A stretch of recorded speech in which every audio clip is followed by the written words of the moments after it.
Bonjour, bienvenue dans la série sur les échecs. Donc nous continuons sur la tension au centre. Ici une partie qui a été jouée Sophia, entre Negieski et Szabo au championnat de Hongrie de 1951. Sophia. Ils ont joué le gambit de la dame. Alors, dans cette partie, les blancs ont préféré ouvrir le jeu plutôt que d'isoler le pion dame adverse, ce qui est moins prometteur. Donc on va voir ça. Donc ils ont joué D4, D5, C4, E6, cavalier C3, C6, cavalier F3, cavalier F6, E3, cavalier en D7, fou D3, fou B4, A3, fou A5, roc, roc, dame C2, fou C7,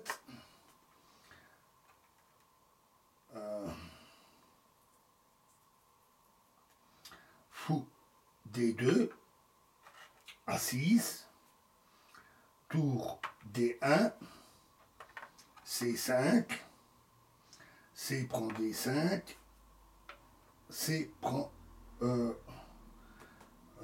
pom, pom.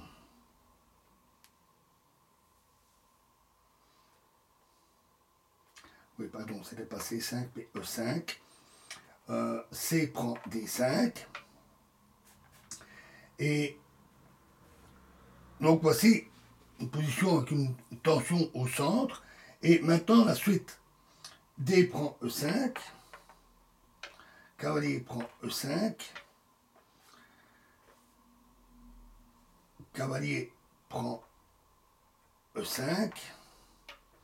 Fou prend E5. Semble la plus naturelle. Mais le pion dame isolé, ici, ne serait pas du tout faible, vu que les noirs ont de bonnes perspectives d'attaque sur avec leurs pièces sur l'aile roi. Alors la tentative d'ouvrir les colonnes centrales ne conduirait qu'à l'égalité. Après E4, c'est alors dame C7, le bon coup. Cavalier prend D5, fou prend H2, échec, roi H1, cavalier prend D5, E prend D5, dame prend C2, fou prend C2, et fou D6. Fou. Excusez-moi, le fou est là. Fou D6. Avec une parfaite égalité, une position d'ailleurs plutôt stérile.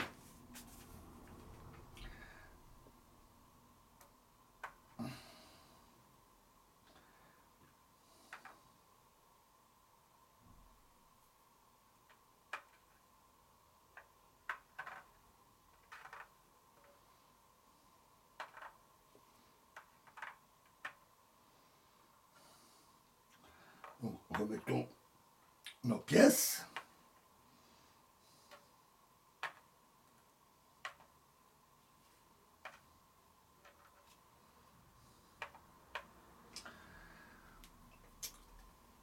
Et donc, par le coup que les blancs vont jouer, ils montrent qu'ils peuvent ouvrir immédiatement et efficacement la position. Ils ont joué E4, obtenant notre position qu'on étudie pour le moment avec cette liquidation possible. Alors, E prend D4. Alors, ce coup va mener à la perte d'un pion et sans aucune compensation. Mais après, D prend E4, cavalier prend E4, E prend D4, cavalier prend F6, cavalier prend F6, fou B4, tour E8, et cavalier prend D4, La position noire n'est vraiment pas très réjouissante, avec toutes les pièces braquées vers le roc des noirs. Et d'autant plus que la dame n'est pas du tout à l'abri vu les colonnes ouvertes.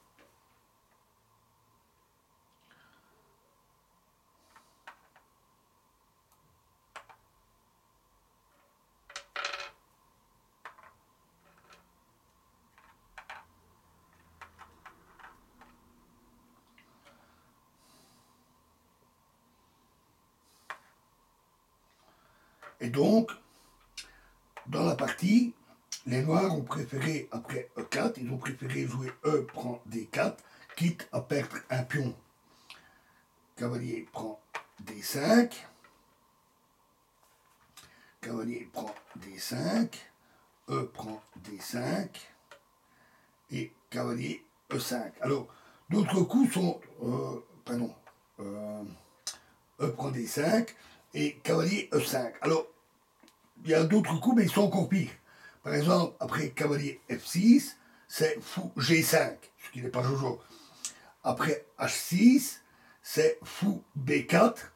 Et après, la tour était ici, tour E8, tour en E1, c'est pas mieux non plus. Et après G6, c'est fou G5, F6, et cavalier prend D4.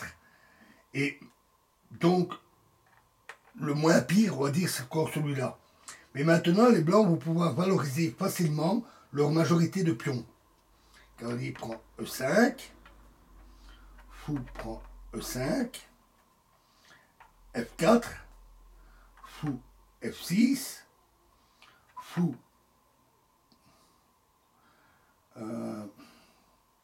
fou prend H7, échec, roi H8, fou E4, fou G4, tour en E1, fou H4, G3, F5, fou G2, fou E7, dame D3, fou C5, B4, fou A7, tour E5, dame D7, H3, fou H5, G4, fou G6, tour E6, tour F6, tour E5, F prend G4, tour E5, pardon, ici, F prend G4, F5, fou, fou B8, tour E6, fou H5, H prend G4, fou prend G4, dame E4, tour prend E6, F prend E6, dame D6, fou F4. Et là, les noirs ont abandonné parce qu'ils ne peuvent plus empêcher l'avance de ces pions passés liés qui sont extrêmement agressifs et très bien soutenus par les pièces blanches. Alors, dans la prochaine vidéo, nous allons examiner les formations de pions qui peuvent maintenir la tension au centre pendant un temps relativement long. Surtout les positions du genre D4, E4, ou bien sûr les pions noirs équivalents, contre D6 et E5. Et nous verrons cela dans la prochaine vidéo. Je vous remercie.